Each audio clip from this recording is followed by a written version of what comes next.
Hi there and welcome to another video on empirical formulae. This is the second video that I've produced on this topic, and this one's going to be all about how you do empirical formulae with data from experiments, and also how you do empirical formulae for hydrates, which can be quite tricky. The skills are effectively the same, but there are just some slight nuances which you do need to be aware of and which I'll try and help you out with. This video is good for people who are taking the IB, and also if you're doing mathematical chemistry within like a grade 10 or year 11 context, that will be useful for you too. So for the IB, the links to the units in the IB is for Unit 1, in particular it's 1.2, and it's with the application skills section, which the bit that it's referring to is obtaining and using experimental data for deriving empirical formulas from reactions involving mass changes. So here's a typical example of something you might get if you're dealing with experimental data. This is one of the more straightforward ones. So in this example, a student reacted 2.052 grams of tin with 1.628 grams of solid iodine. After the reaction, it was found that 1.671 grams of tin remained unreacted. All of the iodine reacted. Determine the empirical formula. Now, this is the kind of situation you might find yourself if you're doing like a lab on this, or if they're just going to give you a question and assessment. It's going to be very similar. Now, for me, the best way of approaching this is by trying to visualize what's going on. So we're going to try and draw out what we're looking at, and we're going to use a table to structure our thoughts. So this is a table that I've got. So I've got the mass of tin for the first three rows, and then for the bottom one I've got iodine, because all of that reacts, so you don't need a great deal for that. So tin at the start, I'm just going to represent that by a big rectangle. It doesn't have to be particularly neat. I'm just going to put in SN. And the tin I start with, if you look at the question, is 2.052 grams. Now at the end, I don't have that much because some of it reacts. And at the end, I've got, if you read the question carefully, it's 1.671 grams. So quite a lot of it doesn't react. So I have to work out how much tin actually reacted. Now if you think about it, all that didn't react, and all that did react, okay? So to work out the amount that did react, I simply have to subtract that from that. In mathematics, that would be 2.052. Again, I'm showing my working. Please always show your working just to make sure the examiner knows what you're talking about. So I have to take away 1.671 from 2.052, and if I just whack that into my calculator, it is 2.052, take away 1.671, and I get 0.381 grams. Okay, so I'm just going to write that in. Now for iodine, because all of the iodine reacts, we don't need to do anything fancy with this. I'm just going to put I2, and the iodine that reacts is 1.628,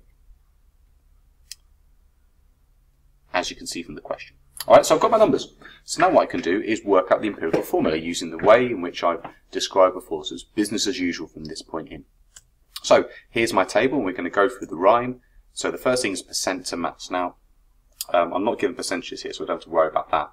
But I will put in the formulae for the different elements. So Sn and I for tin and iodine, and the masses. So for tin, it's 0.381. I worked that out before.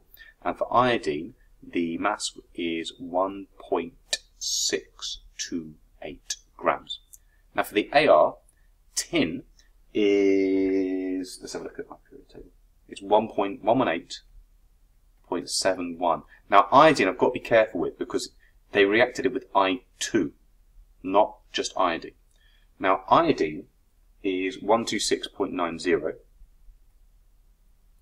So I'll have to double that in order to get the, well, in this case it's MR. So 126.9 times 2 is 253.8. Okay, now I have to work out my moles, it's mass to mole.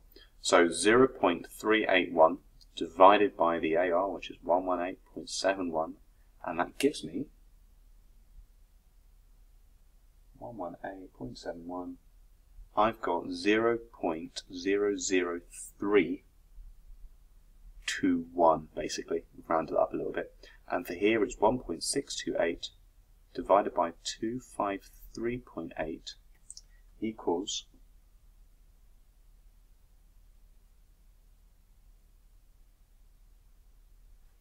0.00641. Now, the tricky thing here is that this is for the moles of iodine, which is I2. Now, for the empirical formula, I just want the moles for just iodine itself, just I. Now, if you think about it, I'll write it here. For every one molecule of iodine, that will break down to form 2 iodide ions. So I need to double this number to get the number of actual iodine atoms in total. So if I double that by 2, that's then going to equal 0.0128 ... Okay, so I've done my mole bit. I now need to divide by small. Now the smallest number here is this one. So that divided by itself is going to equal 1. However, over here, it's going to be a slightly bigger number. So 0.0128 divided by the smallest number, which is 0.00321, and that's going to give me 3.99, which basically equates to 4. So my ratio of tin to iodine is 1 to 4. Therefore, my empirical formula is SNI4.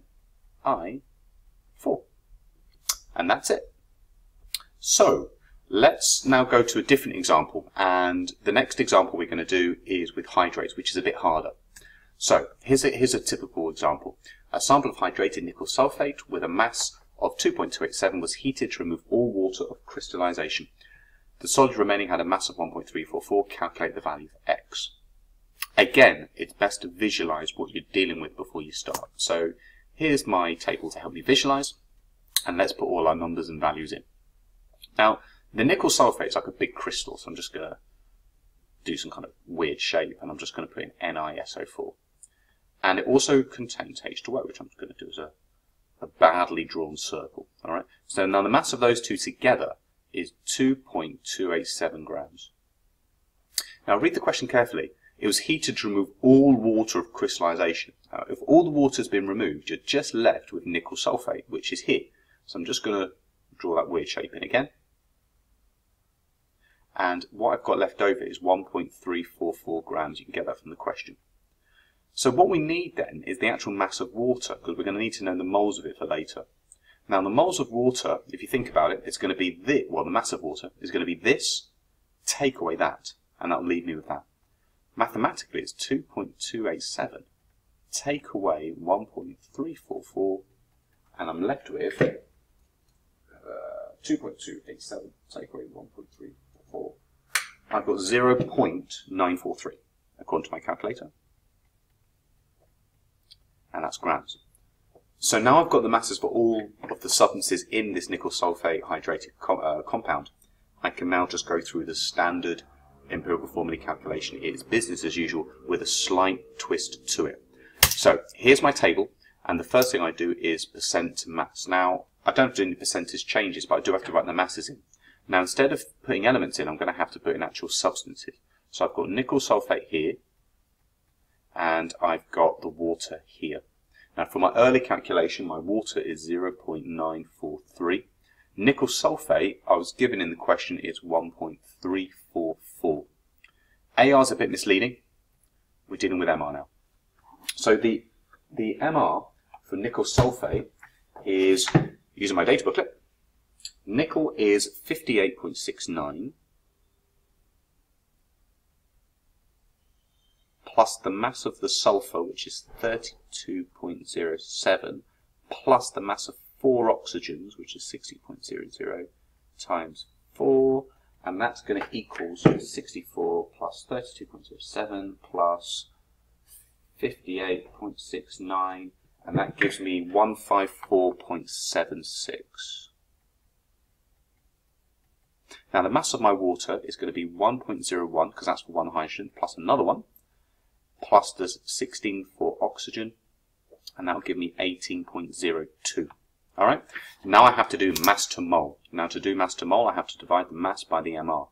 In this case, it's 1.344 divided by 154.76, and that gives me 1.344 divided by 154.76, and I've got 0.00868 4 ... And over here it's going to be 0.943, which is the mass, divided by the mR, which is 18.02, and that gives me 0.943 over 18.02, and I've got 0.0523 ... Okay, now I have to divide by small. Now the smallest number is the nickel sulfate mole, quite clearly. So that divided by itself, so 0.086 over 0.086 is going to equal 1. This one's going to be slightly different, so 0.0523 ... over 0.008684 ... That's going to equal, let's simply get, I get something approaching 6. It says something like 6.02, which approximates as 6. So that means for every 1 mole of nickel sulfate, I have 6 moles of water. So to rewrite the whole equation, it's NiSO4 dot, and then I use the 6, I put 6 H2O. And that's how you do it. So I hope this video has been helpful. Please watch out for my next video, which will be all about molecular formulae. Thank you very much.